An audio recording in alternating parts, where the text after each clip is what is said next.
अब बात आ जाती है आपके सम इम्पोर्टेंट पॉलिटिकल पार्टीज की। ठीक है, अब हम देखेंगे कि किस देश में कौन सी इंपॉर्टेंट पॉलिटिकल पार्टी है ना। ठीक है, पहला है आपका USA, United states of America. तो इसमें एक रिपब्लिकन पार्टी है और एक डेमोक्रेटिक पार्टी है। तो जो भी इलेक्शंस होते हैं ना, बस इन्हीं दो पार्टीज की वजह से होते हैं, एक रिपब्लिकन और एक डेमोक्रेटिक। रिपब्लिकन में कौन है? जो आपके डोनाल्ड ट्रंप थे, जो आपके पहले मतलब इसके पहले जस्ट जो प्रेसिडेंट थे वो आपके रिपब्लिकन थे। लेकिन जो आपके जो बाइडेन है ना, जो बाइडेन, वो किससे हैं? वो डेमोक्रेटिक पार्टी से हैं। ये चीज याद रखनी है। ठीक है, तो डोनाल्ड ट्रंप, ये कई बार पूछ सकता है आपसे कि ये डोनाल्ड ट्रंप किस पार्टी को बिलोंग करते हैं, तो वो ये रिपब्लिकन है, और जो बाइडेन डेमोक्रेटिक पार्टी से है। ठीक है, नेक्स्ट, इराक, वो है बाथ पार्टी और नेशनल अलायंस। ठीक है, एक बार मैप में देख लेते हैं इराक। ये रहा आपका इराक। ठीक है, ये इराक, इराक के बारे में हम लोग डिस्कस किया। ये कौन सा है? ये पर्शियन गल्फ है। ठीक है, और ये क्या है? ये जो छोटा सा यहाँ से पैसेज दिया हुआ है ना, ये क्या है? ये आपका हॉर्मूज जल संधि है। ठीक है, हॉर्मूज, स्ट्रेट ऑफ हॉर्मूज या हॉर्मूज जल संधि इसको बोलते हैं। ठीक है, उसके थ्रू ये अरेबियन सी से कनेक्ट होता है। ठीक है, या आप ये भी कह सकते हैं कि पर्शियन गल्फ और अरेबियन सी को कौन सी जल संधि कनेक्ट करती है? तो वो है हॉर्मूज जल संधि, है ना। Next, Israel. इजराइल में लेबर पार्टी है, लिकुद है, पदाश पार्टी है, शाह इजराइल है, बीआई टेनु है, और कादिमा है। ठीक है, ये सब पार्टी है। ऐसे इतना डिटेल ये सब नाम नहीं पूछेगा, बट एक बार जानकारी के लिए जरूरी है। मेन लेबर पार्टी है, तो लेबर पार्टी आप लोग याद रख सकते हैं। इसराइल के बारे में मैंने बताया आप लोगों को, जेरूसलम और ये सब विवाद वगैरह। ठीक है, तो ये सब चीजें ध्यान में रखिएगा थोड़ा। इसराइल का क्या था कि जैसे ज्यूज, आपको पता ही है कि हर जगह दुनिया में काफी परेशान किए गए हैं। हिटलर ने काफी उनको मारा है, और हर जगह से ज्यूज को परेशान किया गया, क्योंकि वो one of the finest brains होते हैं। क्योंकि मतलब काफी दिमाग से वो लोग तेज होते हैं, इसलिए। और कुछ और भी रीजंस थे जिनके वजह से उनको परेशान किया, तो उनका कहीं एग्जिस्टेंस नहीं बन पा रहा था। मतलब इंडिया में भी से भी मतलब बहुत कम ज्यूज बचे हैं, या फिर यहाँ पे भी कोई आतंकी हमला होता है तो फिर ज्यूज को टारगेट किया जाता है। फिर उसके बाद हर जगह से उनको परेशान किया गया, तो उनके पास कोई एग्जिस्टेंस नहीं बचा था। तो फिर उन्होंने अपना एग्जिस्टेंस इसराइल में बनाया। और वहां पे जो फिलिस्तीन पहले हुआ करता था, उसको अब छोटे से एरिया में उन लोगों ने रेस्ट्रिक्ट कर दिया फिलिस्तीन। और आने वाले टाइम पे वो ये भी क्लेम करते हैं कि पूरा इसराइल हम कैप्चर कर लेंगे। Next, Australia.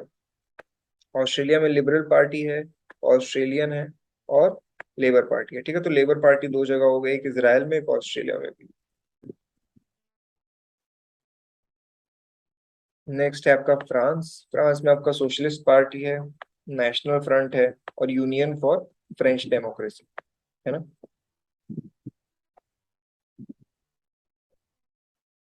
फ्रेंच के इस समय राष्ट्रपति कौन है आपको पता होगा? Emmanuel Macron. हमारे इंडिया आते रहते हैं, काफी अच्छा रिलेशन है उनका इंडिया से।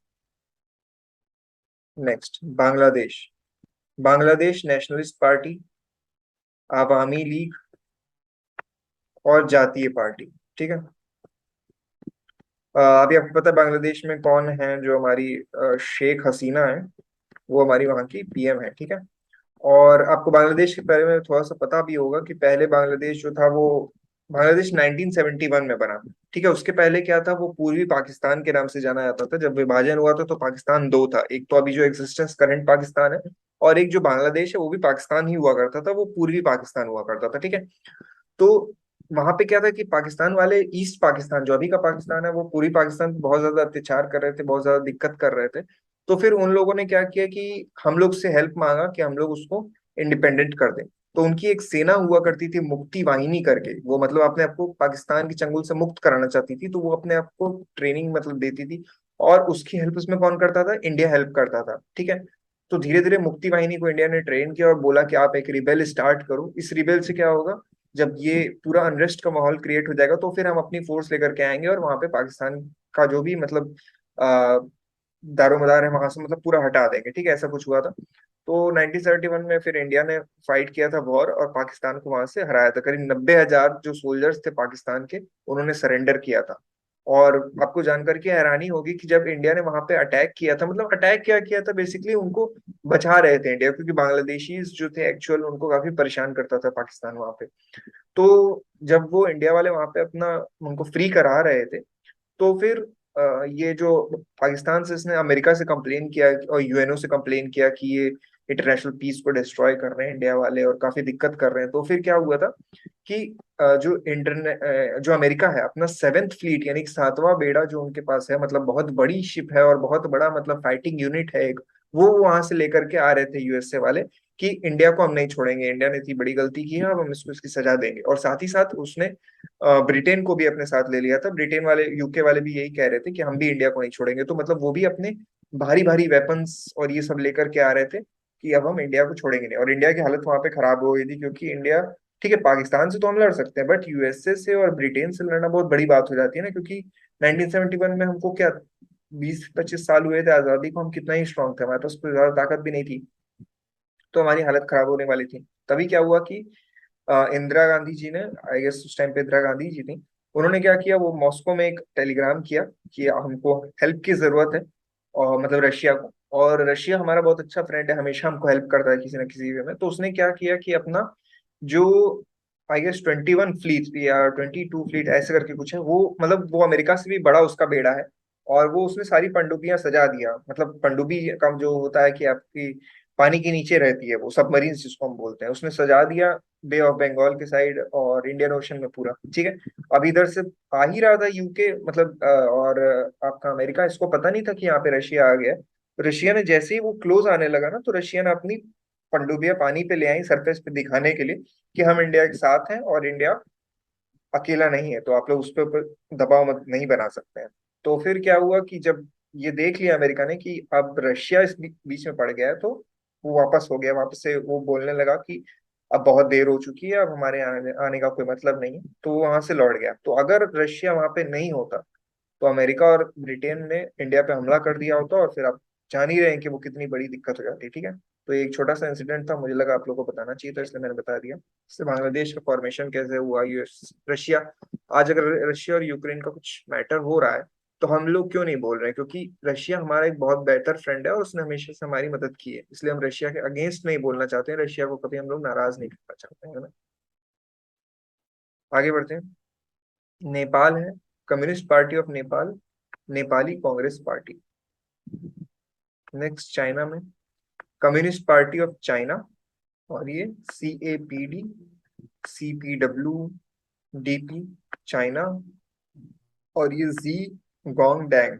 अब ये कम्युनिस्ट पार्टी ऑफ चाइना, आपको पता है जो शी जिनपिंग है वो एक तरह से तानाशाह हो गए हैं, और जो ये शी जिनपिंग है, अब ये इन्होंने कुछ ऐसा मतलब वहां से पार्लियामेंट के थ्रू पास करवा लिया है कि अब ये कभी भी हटेंगे नहीं, मतलब ये जब तक जीवित हैं यही वहां के सर्वे सर्वा रहेंगे, है ना।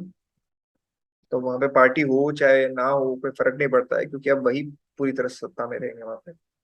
श्रीलंका में यूनाइटेड नेशनल पार्टी है ना। आगे बढ़ते हैं।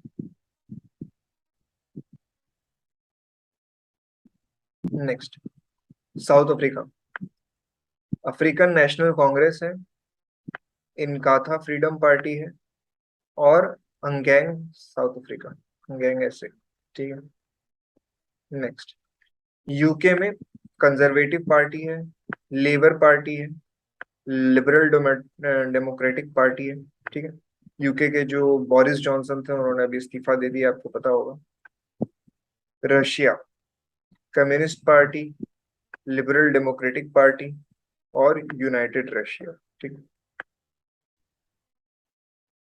नेक्स्ट, इंडिया, इंडिया का आपको पता है कि बहुत सारी यहाँ पे सबसे बड़ा लोकतंत्र है हमारा, इसलिए यहाँ पे बहुत सारी पार्टीज है, जैसे कि Indian national Congress, Bharatiya Janata party, ठीक है, CPI हो गई, CPM हो गई, NCP हो गई, DSP हो गई, RJD हो गई, सपा हो गई आपके SP, LJP, TDP, आम आदमी पार्टी, जनता दल यूनाइटेड, ठीक है, DMK, AIDMK, ठीक है। तो ये सब पार्टीज कहाँ की हैं, ये सब पार्टीज इंडिया की हैं, ठीक है। नेक्स्ट, इतनी ये जो है ना नेशनल नेशनल पार्टीज है, ठीक है, इतने जो पार्टीज हैं ये नेशनल लेवल पे रजिस्टर्ड है। बाकी जो आपकी छोटी मोटी पार्टीज है, वो सब स्टेट लेवल पे या तो रजिस्टर्ड है या तो वो नेशनल पार्टी कैटेगरी में नहीं आती है। ठीक है, आगे बढ़ते हैं हम लोग। नेक्स्ट है आपका पाकिस्तान का मुस्लिम लीग। ठीक है, पाकिस्तान पीपल्स पार्टी और पाकिस्तान तहरीक इंसाफ पार्टी। तो ये तहरीक इंसाफ पार्टी आपको पता है इस समय कौन है इसके? तो इमरान खान जो है, जो आपके क्रिकेटर थे, जो कि पॉलिटिशियन बन चुके हैं और पाकिस्तान के जो प्रेसिडेंट थे, वो इस पार्टी से बिलोंग करते हैं, आपके तहरीक इंसाफ से। ठीक है,